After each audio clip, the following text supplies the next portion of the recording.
Film ini diawali dengan diperlihatkannya ibu-ibu mirip Nirina Zubir bernama Alia yang merasa salah tri di tengah malam. Namun sesaat kemudian, Ayla pun panik saat mendengar suara geblak-gebluk aneh di rumahnya yang sangat poek.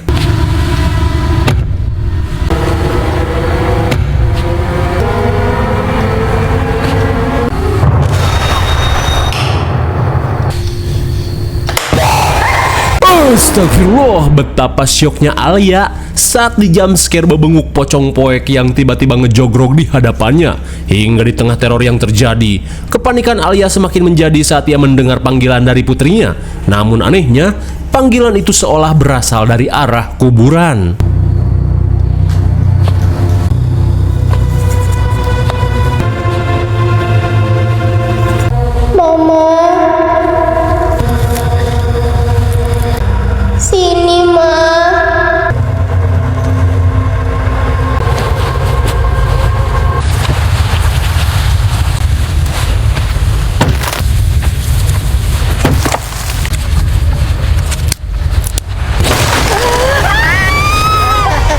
Rupanya semua itu hanyalah mimpi buruk setelah Alia meminum Antimo 2 kebet. Di saat itu pula Raka berusaha menenangkan istrinya yang mengalami mimpi buruk, apalagi perjalanan mereka masih panjang untuk bisa sampai di rumah si emak yang berada di kabupaten. Di tengah rasa puyeng, Alia yang sedang mengambil cuti seketika bete saat mendapat telepon dari bosnya. Lantas Alia mengungkapkan jika selama cuti, semua pekerjaannya telah dihandle oleh rekannya yang bernama Tias. Sesaat kemudian, putri tunggal mereka yang bernama Yasmin meminta si ayah untuk tancap gas, terlebih ia ingin menunjukkan boneka kesayangannya pada si emak.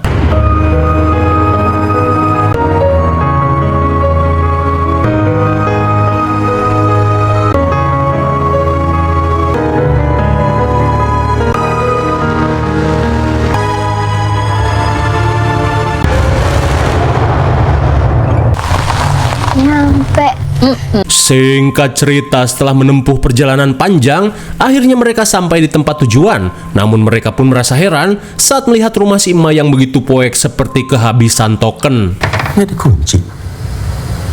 Bu, Nini, iya. Gak ada, Mas. Bu, Ibu. Ibu.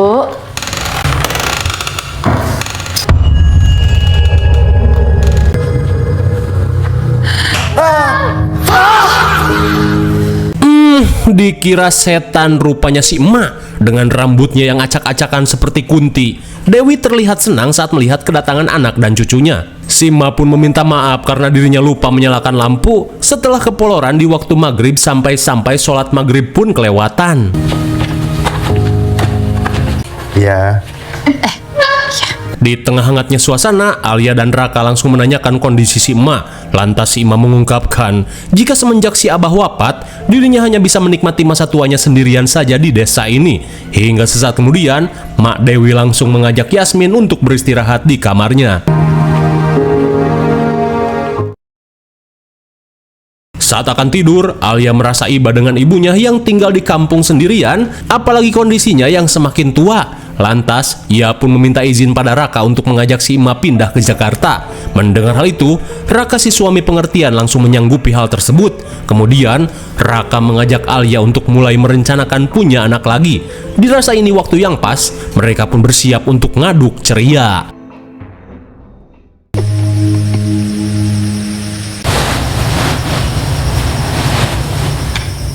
Yasmin?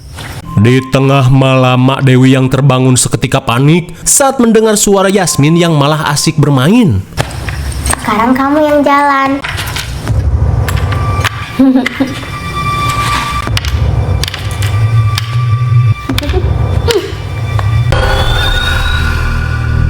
Rupanya, boneka Yasmin merupakan boneka AI canggih yang bisa diajak bermain congkak. Di keesokan harinya, Mak Dewi yang akan memasak meminta Alia untuk membeli bahan-bahan di pasar Cicungur. Mendengar hal itu, Alia langsung mengajak Raka untuk ikut sekalian jalan-jalan. Hati ya. Bu, Ya. Ya.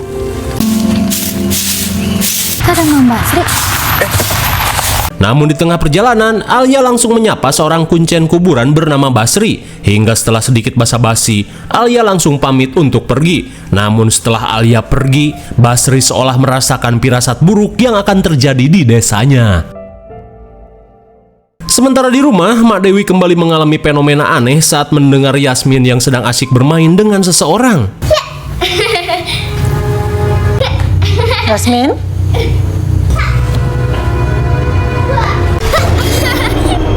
Yasmin? Lagi main sama teman. Saat si emak bertanya, Yasmin berkata jika ia sedang bermain dengan teman barunya. Da kata aing masih Yasmin teh udah gede, masa ia nggak bisa bedain mana setan mana manusia? Di tengah keanehan yang terjadi, Mak Dewi langsung mengajak cucunya ke dapur.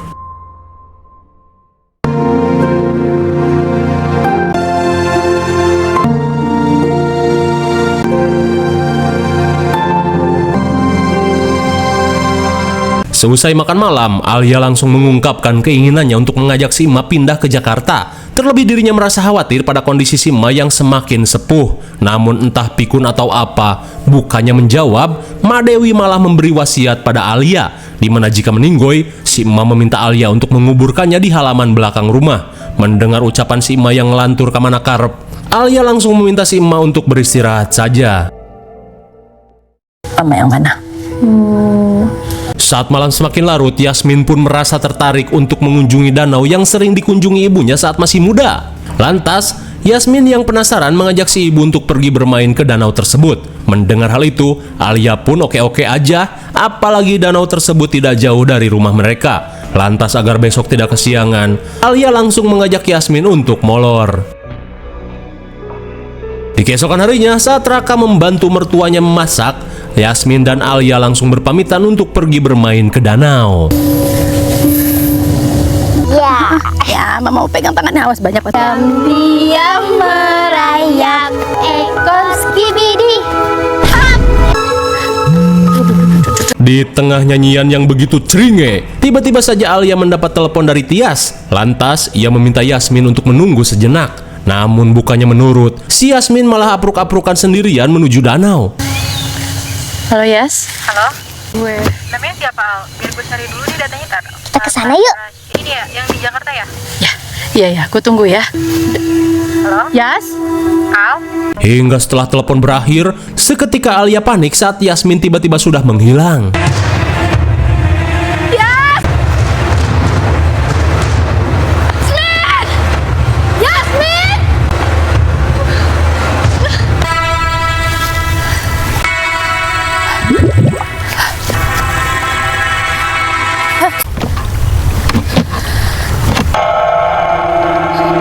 Sontak Alia pun panik saat melihat boneka AI Yasmin yang mengambang di dermaga danau.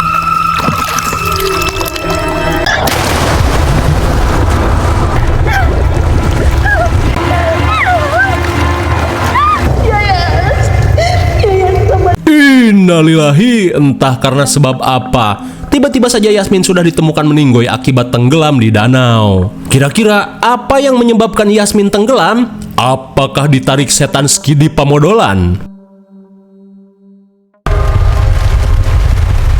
Singkat waktu, situasi pun semakin kelam saat listrik mati akibat hujan geledek yang terjadi. Apalagi saat ini jasad Yasmin harus segera dimandikan.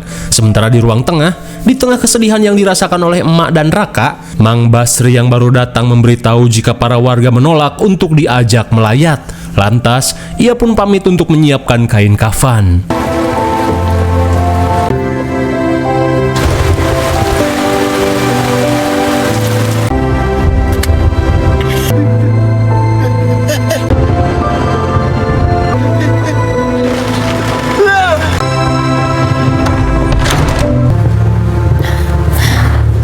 Seketika lutut Raka lemas saat melihat jasad putrinya yang telah dikafani.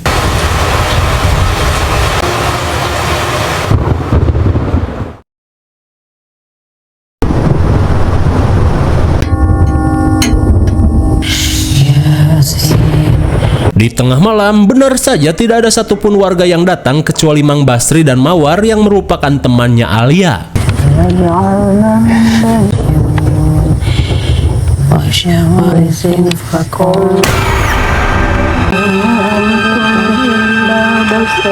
Astagfirullah, sontak Mang Basri pun kaget saat sekilas melihat jasad Yasmin menyeringai dengan sangat mengerikan.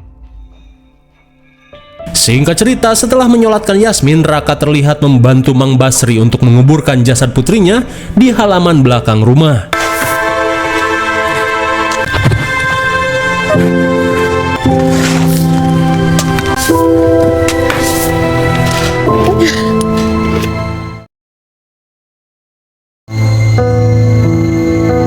Hingga di keesokan harinya, meski masih terpukul oleh kematian Yasmin, Raka yang tidak ingin larut dalam kesedihan mengajak Alia untuk pulang ke Jakarta. Hingga di siang harinya, mereka langsung berpamitan pada si emak untuk pulang.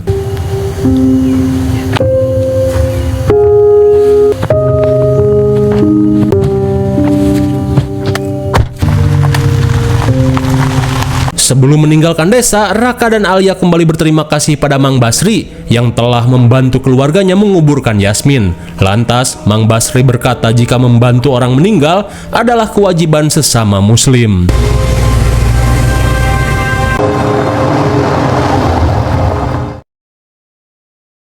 Singkat waktu, malam pun poek. Sambil memandangi foto kebersamaannya dengan si ibu, Mak Dewi yang hanya sendirian langsung teringat pada wasiat ibunya ketika masih kecil, di mana si ibu yang bernama Sukma mewasiatkan dirinya agar tetap tinggal di rumah ini sampai akhir hayat. Tak cuma itu, jika suatu hari Dewi meninggal, Sukma meminta putrinya agar dimakamkan di halaman belakang rumah.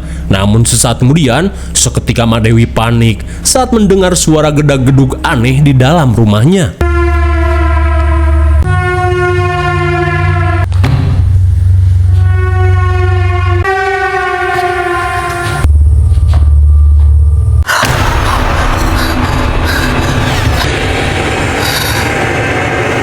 Astagfirullah, sontak si emak pun syok parah saat didatangi pocong bebenguk ireng. Sementara di sisi lain, Mang Basri yang baru pulang pengajian terlihat berjalan ceker menyusuri jalanan yang dananya selalu dikorupsi para Hokage.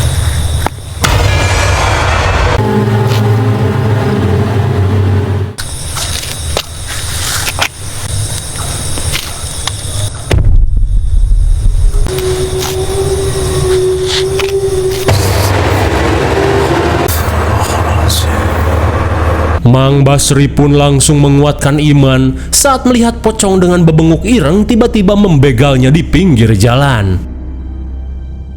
Kembali pada Alia, setibanya di rumah yang ada di Jakarta, ia pun kembali merasakan kesedihan yang mendalam. Terlebih kematian putrinya berawal dari keteledorannya dalam menjaga Yasmin.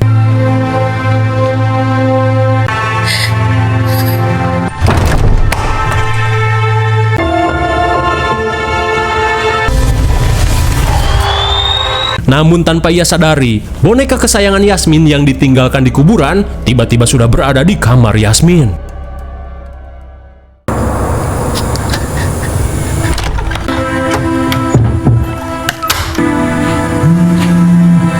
Hingga setibanya di kamar, Alia yang akan mengangkat HP langsung dibacoti oleh suaminya. Terlebih keteledoran Alia yang hanya memikirkan pekerjaan menjadi penyebab kematian Yasmin. Di tengah kekesalan yang memuncak, Raka berkata jika Alia sudah gagal menjadi seorang ibu.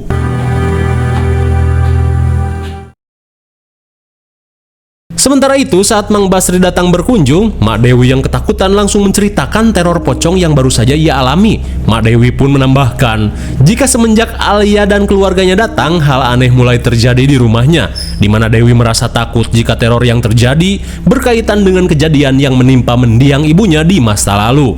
Lantas, kira-kira apa yang sebenarnya terjadi pada Bu Sukma? Pura-pura nggak tahu dulu. Sementara di sisi lain, keanehan pun terjadi pada kuburan Yasmin yang mulai dikerubungi kelabang.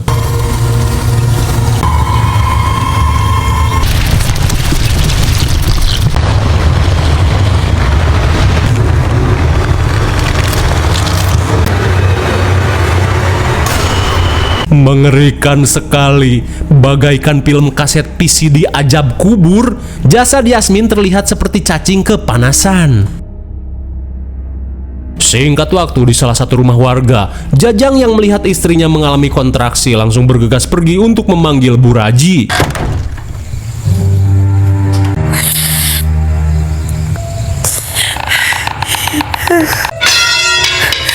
Namun sesaat kemudian kembang desa ini panik saat mendengar suara yang mengerikan.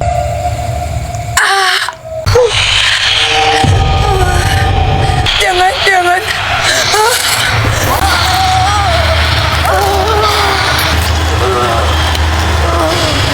Innalillahi, bagaikan memencet jarawat. Sri si kembang desa harus tewas di tangan Jurig Yasmin. Tapi kira-kira kenapa Jurig Yasmin tiba-tiba menjadi jahat? Sementara itu, Alia yang akan cuci muka tiba-tiba mengalami fenomena yang aneh. Tolong Yasmin. Tolong. Aisyah kunaon? Raka pun ngorejat setelah melihat istrinya koprol di kasur dengan keadaan yang basah kuyup. Hingga sesaat kemudian, Alia mengungkapkan jika dirinya mendapatkan penglihatan tentang Yasmin. Lantas, Alia yang merasakan firasat buruk mengajak Raka untuk kembali ke desa si emak.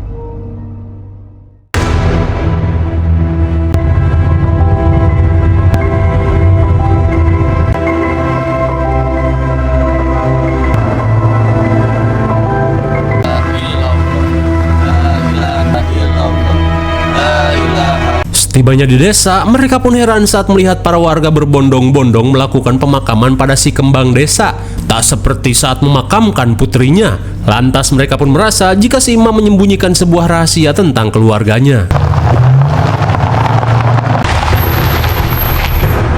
Setibanya di rumah si emak, Alia langsung mengecek kuburan Yasmin yang berada di halaman belakang.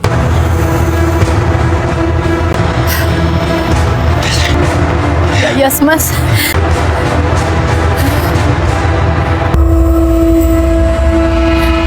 Astagfirullah, sontak mereka pun kaget saat melihat kuburan Yasmin yang ambrol seperti dijarah oleh Tomb Raider. Di tengah kebingungan, Alia dan Raka bergegas menanyakan apa yang terjadi pada si emak. Hingga sesaat kemudian, Mak Dewi yang syok pun menceritakan kutukan yang si ibu berikan pada warga desa. Di mana 60 tahun lalu, saat bocil di desanya tewas secara aneh, para warga melakukan persekusi pada si ibu yang mereka tuduh sebagai dukun santet. Hingga sesaat kemudian, Bu Sukma yang tidak terima dengan tuduhan tersebut langsung keluar menghampiri para warga. Lantas, Bu Sukma yang sakit hati langsung mengucap sumpah, di mana setiap keturunannya yang dimakamkan di desa ini akan bangkit untuk menuntut balas atas tindakan mereka.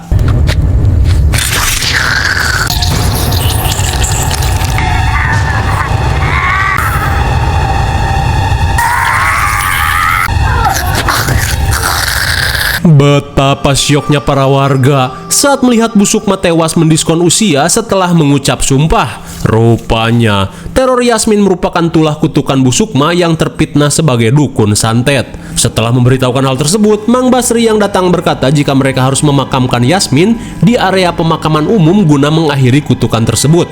Namun sesaat sebelum pergi, Mang Basri yang akan pergi langsung memberikan Al-Quran agar Alia bisa mendoakan yang terbaik. Kemudian scene beralih pada Mawar yang akan menutup warungnya. Namun seketika Mawar pun panik saat mendengar teriakan putrinya. Nani? Melihat Nani yang ketakutan, Mawar langsung menanyakan apa yang terjadi. Tapi bukannya menjawab, Nani malah memberi isyarat agar si ibu mengecek ke kolong kasur.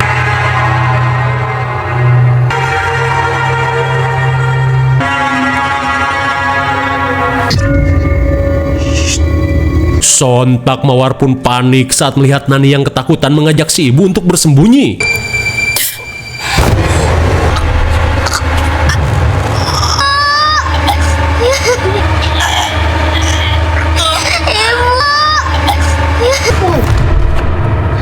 Dasar setan bagong, tak tahu balas budi, Mawar yang telah membantu memakamkan Yasmin malah dicekek sampai modar.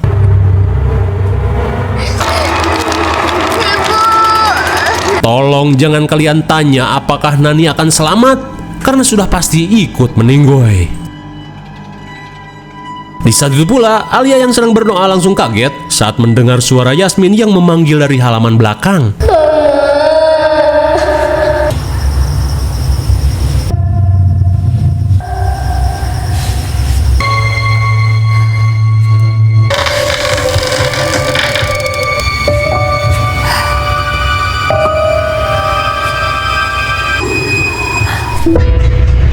Setelah menemukan boneka kesayangan Yasmin, Alia langsung bergegas mencari putrinya.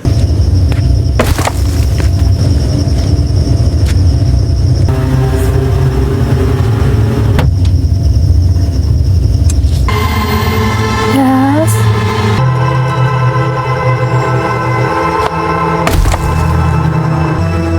Yas.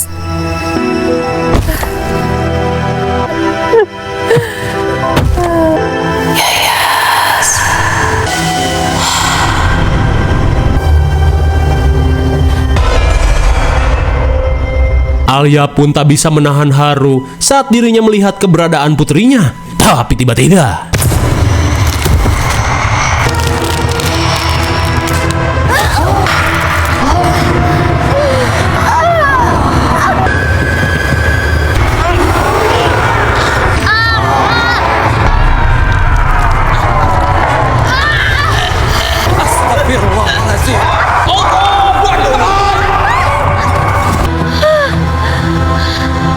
meski harus merasakan engap dada, Mang Basri berhasil menyelamatkan mereka.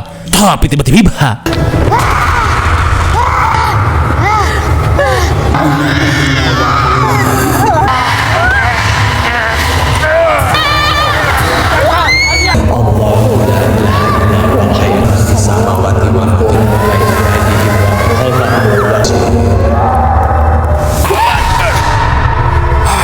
akhirnya Mang Basri berhasil membebaskan jasad Yasmin yang telah dirasuki oleh kutukan si buyut.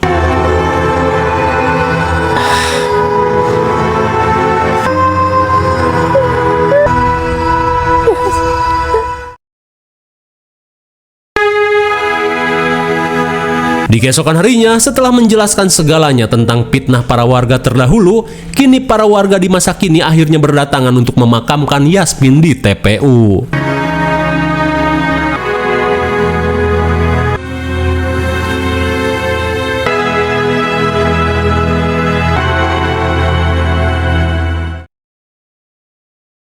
Bagaimana? Cukup B aja bukan? Tak perlu dijelaskan lagi karena terlalu banyak yang harus dijelasin. Hoream sebenarnya mah. Yang pertama, kira-kira siapakah sosok gaib yang sering mengajak Yasmin bermain? Yang kedua, bagaimana bisa Yasmin tiba-tiba sudah ditemukan tewas dalam keadaan tenggelam? Lalu, siapa sosok pocong tinggi kurus bermuka poek yang selalu muncul tiba-tiba?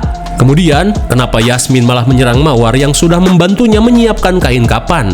Dan selanjutnya yang paling kocak, dari mana Yasmin tiba-tiba mendapatkan baju dasternya? Pusing-pusing lah. Mungkin segini dulu pembahasan film Panggilan dari Kubur. Sampai jumpa di video selanjutnya. Salam Ojon's Review.